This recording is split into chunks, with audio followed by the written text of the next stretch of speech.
70대 아버지를 잔혹하게 살해한 남매가 붙잡혔습니다. 범행을 사전에 치밀하게 계획한 것으로 보이는 남매는 아버지에 대한 뿌리 깊은 적대감을 나타냈습니다. 임을 위한 행진곡의 작곡자 김종률 씨가 5월 어머니들을 위한 노래 모란이 다시 피어들을 만들어 헌정했습니다. 어머니들은 눈물을 훔쳤습니다.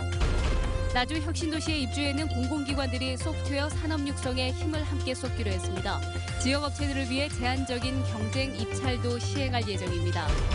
의류 사업을 하는 50대 기업가가 아동운동복 2,500벌을 내놓으며 나눔을 실천했습니다. 여러분 안녕하십니까? 어버이날에 아버지를 살해한 혐의로 40대 남매가 경찰에 붙잡혔습니다. 계획은 치밀했고 수법은 잔인했습니다. 먼저 김인정 기자입니다. 어버이날인 지난 8일 새벽 40대 남매가 70대 아버지가 혼자 사는 아파트에 들어갑니다. 그리고 집을 비운 아버지가 돌아올 때까지 6시간을 기다립니다. 아버지 78살 문모 씨는 아침에 귀가했고 1시간 뒤 남매는 옷을 갈아입고 집을 빠져나왔습니다. 이튿날 문 씨는 시신으로 발견됐습니다. 치아가 여러 개 빠지는 등 처참하게 폭행당하고 흉기에 수차례 찔린 모습이었습니다. 대형 고무대야에 담겨 이불 10채에 켜켜이 덮인 채였습니다. 경찰은 아들과 딸을 살해 용의자로 보고 이들이 함께 살던 오피스텔 앞에서 남매를 긴급 체포했습니다. 어버이날 벌어진 엽기적 부친 살해는 철저히 계획된 것으로 조사됐습니다. 지난 6일 범행 도구를 구입한 남매는 이삿짐 센터에 이사를 예약하고 오피스텔 집주인에게 권리금을 돌려달라고 요청했습니다. 그리고 그날부터 사흘간 범행에 성공할 때까지 날마다 아버지 집을 찾았습니다. 5월 6일 날 그 생활용품점에서 범행 도구를 구입하고 바로 그날 간 것으로 봐서 그날부터 시도를 하려고 했는데 이 피해자가 이틀 동안 집을 빕니다.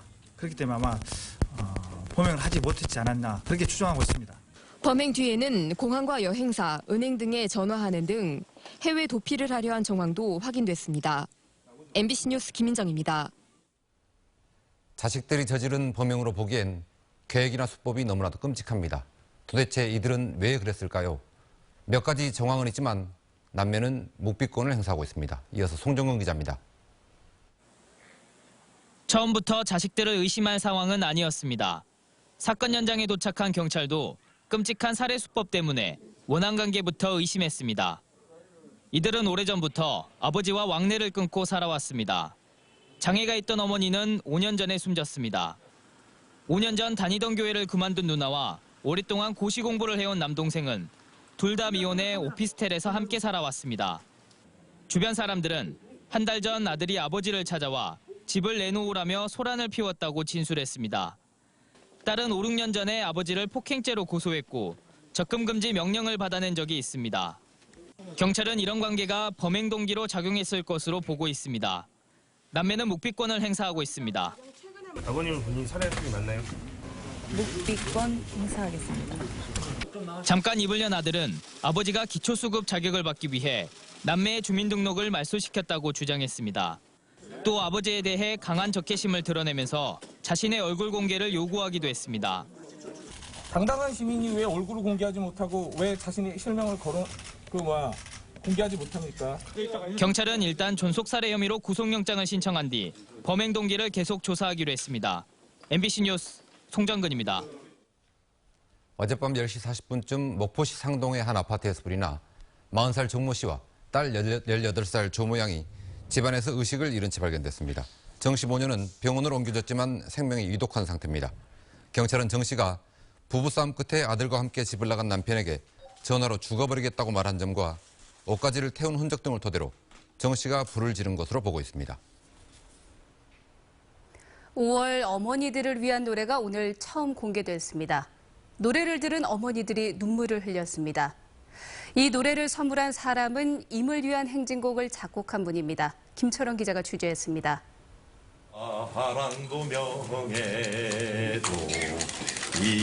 작곡가의 선창에 참석자들이 모두 힘차게 노래를 따라 부릅니다.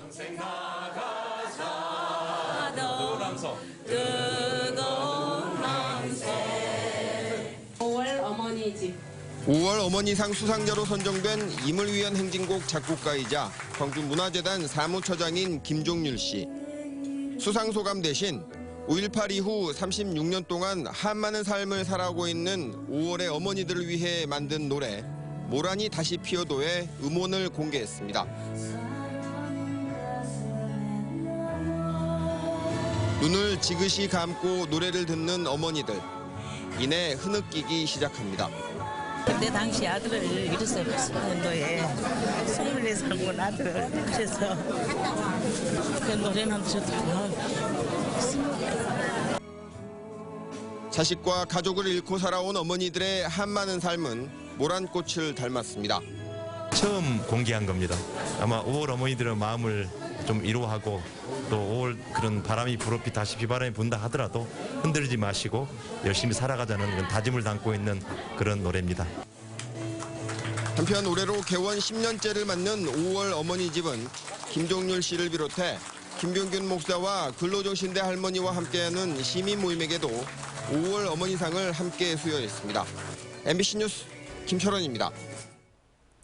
우리나라 성인 4명 중 3명은 5.18의 국가폭력에 대한 정의로운 저항으로 보는 것으로 나타났습니다.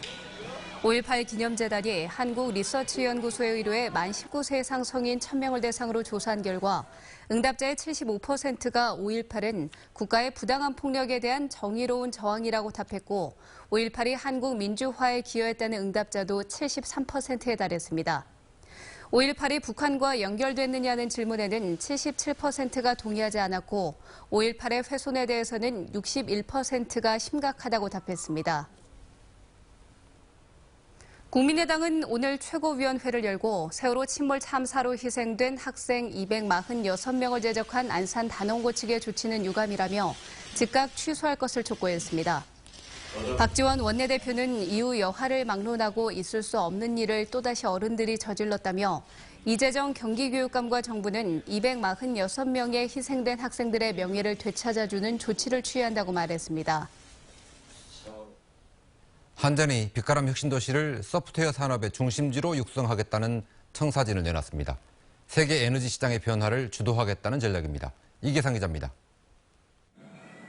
사물 인터넷과 빅데이터, 인공지능과 같은 정보통신 융복합 기술은 에너지 신산업을 발전시키기 위한 핵심 요소이기도 합니다. 한전이 추진하는 아시아 에너지 인프라 시장 규모는 2020년까지 4조 달러, 우리 돈으로 무려 5천조 원에 이릅니다.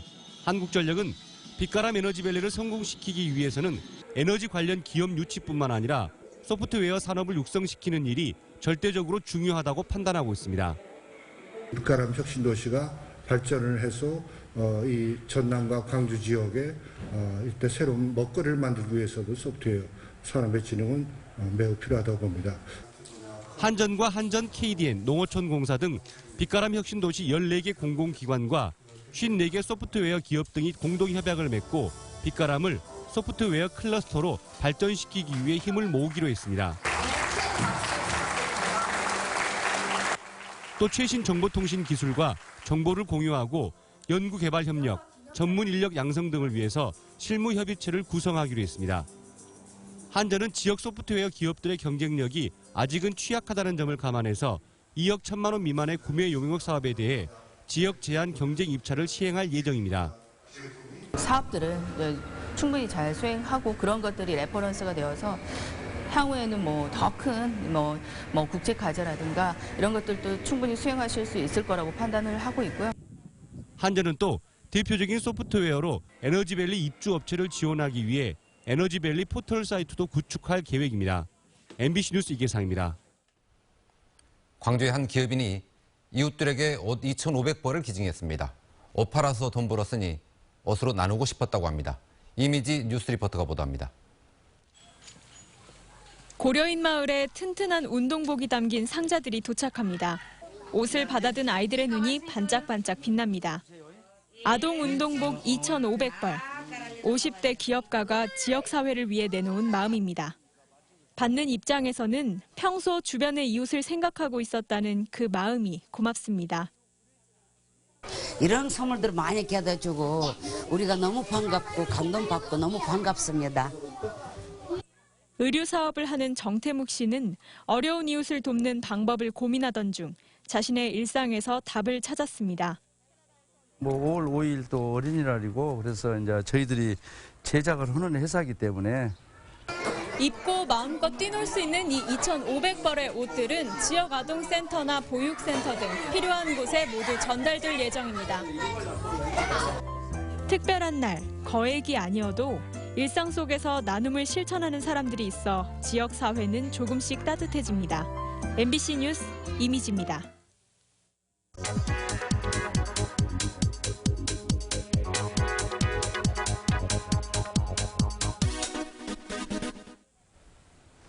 탤런트 이하연 씨와 차인표 씨, 가수 조영남 씨까지 이들의 공통점은 아이를 입양했다는 겁니다.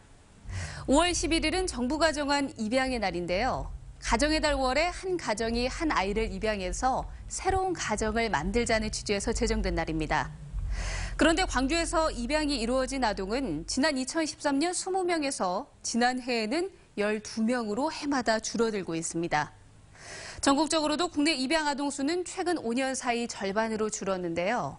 정부는 원가정 양육을 우선 정책으로 추진하고요. 미혼모와 결손 가정이 줄었기 때문이라고 분석합니다. 하지만 2012년 입양특례법이 개정이 되면서 친부모가 출생신고를 해야 하고요. 그리고 입양을 원하는 부모는 법원의 허가를 받도록 절차가 까다로워진 것도 원인으로 지적됩니다.